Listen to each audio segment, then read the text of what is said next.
Hello friends, कैसे हैं आप सभी लोग। मैं हूं आपके साथ में आपका दोस्त राहुल। आज हम जिस टॉपिक के ऊपर बात करने वाले हैं ये इतना इंपॉर्टेंट है और बहुत लोगों को इजी लगता है, लेकिन इसकी गहराई आप लोगों को समझना बहुत जरूरी है। आज हम बात करने वाले हैं ईटीएफ को कैसे बाय करना चाहिए।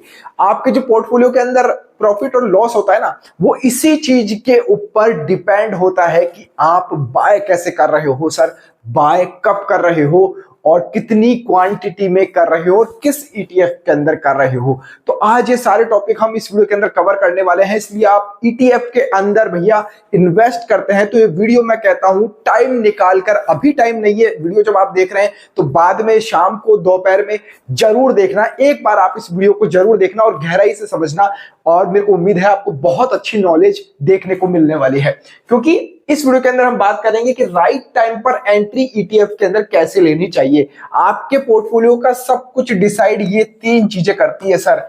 हाउ टू बाय, सही तरीका क्या रहता है ईटीएफ बाय करने के लिए, कौन से ईटीएफ बाय करना चाहिए।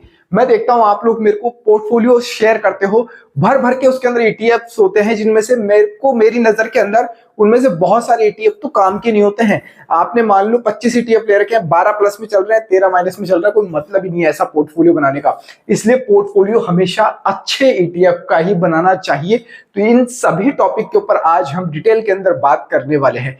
अब सबसे पहले हम बात करते हैं ईटीएफ कौन से बाय करना चाहिए। देखो, बेसिक चीज आज मैं कवर कर रहा हूं, एकदम लो लेवल से लेके हाई लेवल तक के, कि बाय कौन से करने चाहिए, किस तरह से करना चाहिए, कैसे करना चाहिए, सब कुछ मैं आपको इस वीडियो के अंदर सिखाने वाला हूं।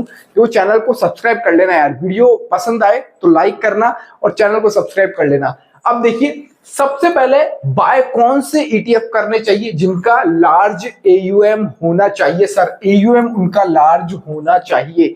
ऐसे नहीं किसी भी टुच्चू पुच्चू ईटीएफ के अंदर आप पैसे लगा रखे हो, उसका एयूएम भी बहुत छोटा है, इसलिए एयूएम हमेशा लार्ज होना चाहिए।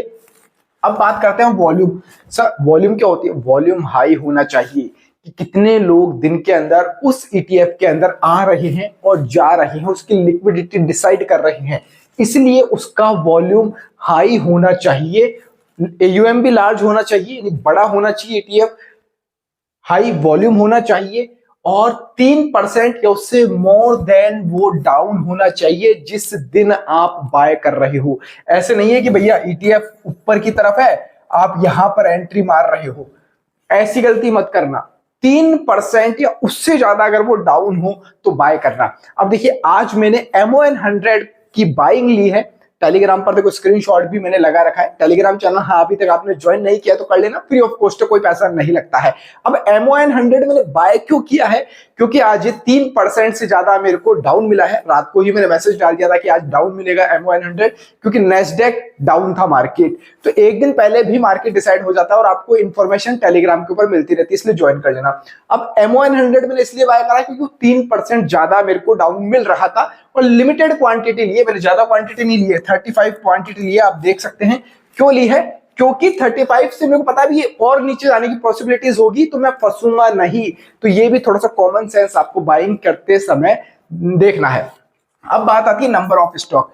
अब जो लोग ईटीएफ के अंदर बाइंग लेते हैं उनको पता है ईटीएफ के अंदर बल्क चीज होती है, यानी एक स्टॉक्स का मिलके एक ईटीएफ बनता है। एक्सचेंज ट्रेडेड फंड एक इंडेक्स को ट्रैक करता है। अब उसके अंदर नंबर ऑफ स्टॉक्स जितने ज्यादा होंगे आपकी प्रॉफिट होने की प्रोबेबिलिटी उतनी ज्यादा बढ़ जाएगी। जी हाँ, अब MON100 के अंदर इंटरनेशनल यूएस की 100 कंपनी आ जाती है, तो 100 कंपनीज के अंदर मेरा पैसा जा रहा है। निफ्टी 50 के अंदर लगाते हैं तो 50 कंपनीज के अंदर आपका पैसा जाता है। तो नंबर ऑफ स्टॉक भी देखने चाहिए कि आपका जो जिसके अंदर पैसा आप डाल रहे हैं उसके अंदर स्टॉक्स किस कैटेगरी के हैं। अब कैटेगरीज के ऊपर भी आगे हम डिटेल से बात करने वाले हैं। तो ये कौन से ईटीएफ बाय करनी चाहिए वो मैंने बताया है। एक बेसिक आंकड़ा है, कोई स्ट्रेटेजी नहीं लागू करनी है, कुछ ज्यादा दिमाग नहीं लगाना है, बस ये कुछ चीजें आपको देखनी है, नॉर्मल सी बेसिक सी, जो कि एक आम आदमी को भी समझ में आए। ईटीएफ इतना ही इजी है सर, इतना ही इजी है। अब गलत के चक्कर में मत पड़ जाना।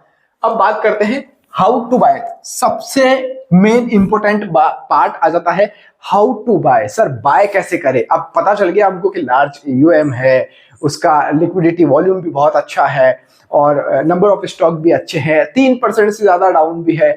तो अब बाय कैसे करना है, क्या कुछ गणित इसके अंदर अपनाना है। अब देखिए मैं एक चार्ट बनाता हूं, ठीक है। मैं आपको चार्ट भी दिखा देता था, लेकिन हमारे साथ थोड़ा सा लाइट का इशू, बहुत जल्दी वो भी सॉल्व होने वाला है।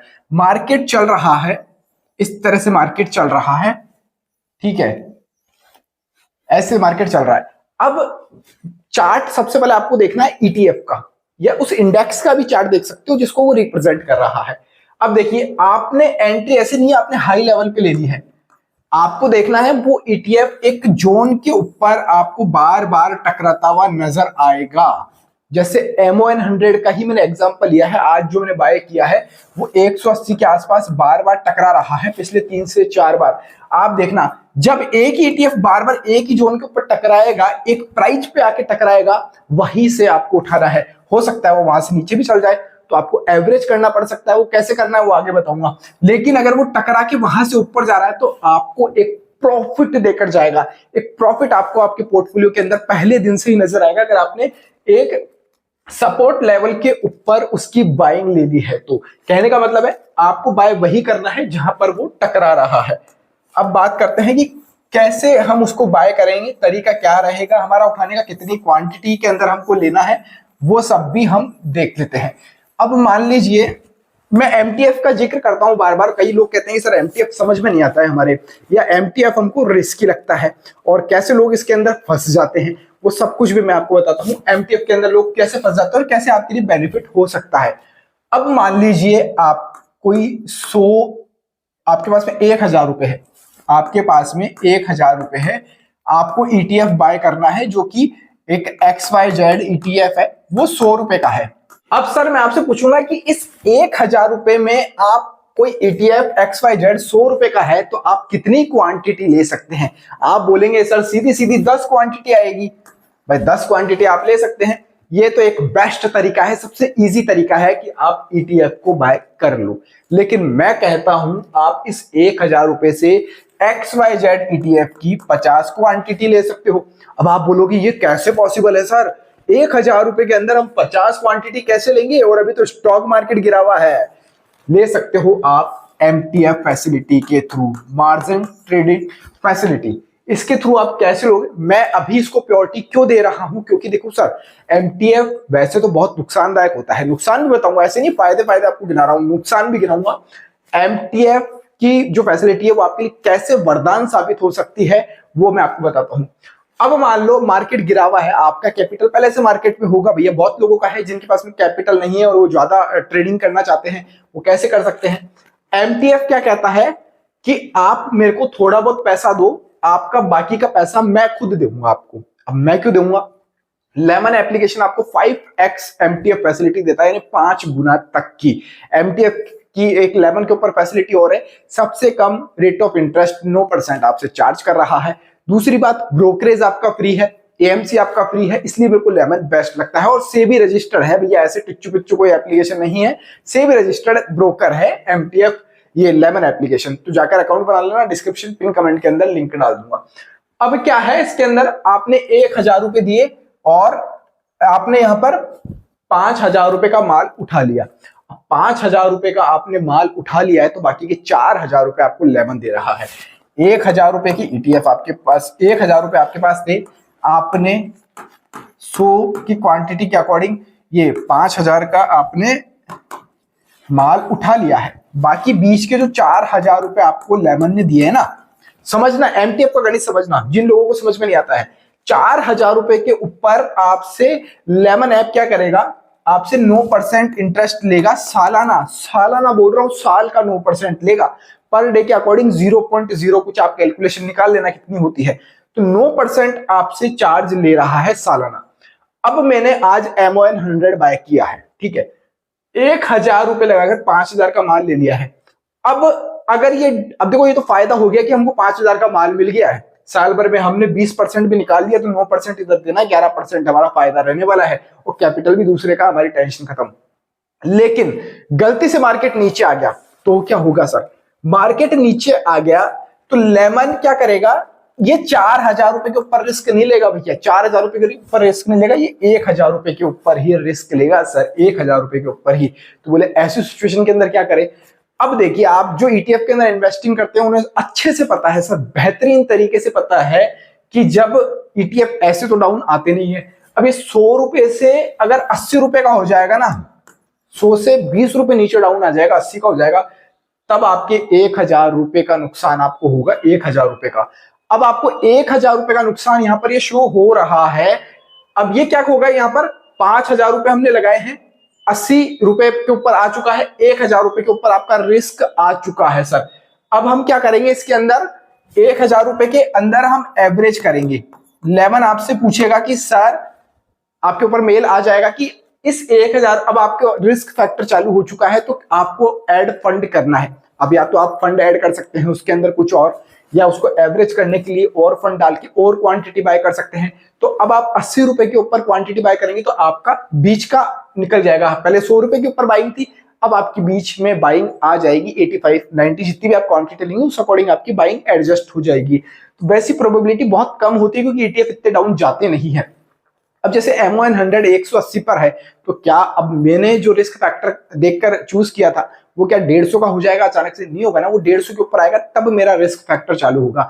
इसलिए मैं कहता हूं MTF की तरफ चल जाओ, क्योंकि मार्केट सर अभी 20% 25% डाउन है। अब क्या इससे भी डाउन कितना जाएगा? पूरा 100% थोड़ी डाउन जाएगा मार्केट की, हाँ बिल्कुल ही 0 हो गया, सब कुछ नहीं हो सकता है।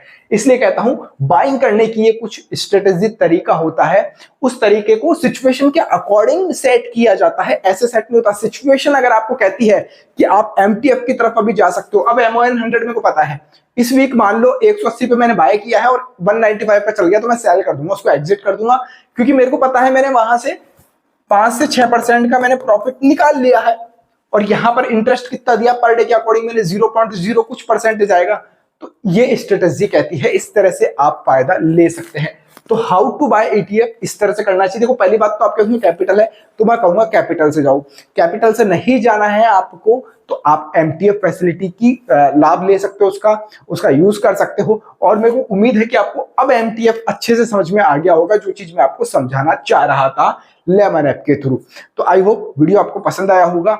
और भी अगर आप इस तरह की कुछ डीपली स्ट्रेटेजी चाहते हैं कि सर और भी कुछ स्ट्रेटेजी हो तो बताइए हमें, तो आप कमेंट कर देना, स्ट्रेटेजी मैं आपके लिए लेकर आ जाऊंगा। बहुत अच्छा बेहतरीन वीडियो बनाने की कोशिश करूंगा। इस वीडियो में फिलहाल इतना ही। जय हिंद, जय भारत।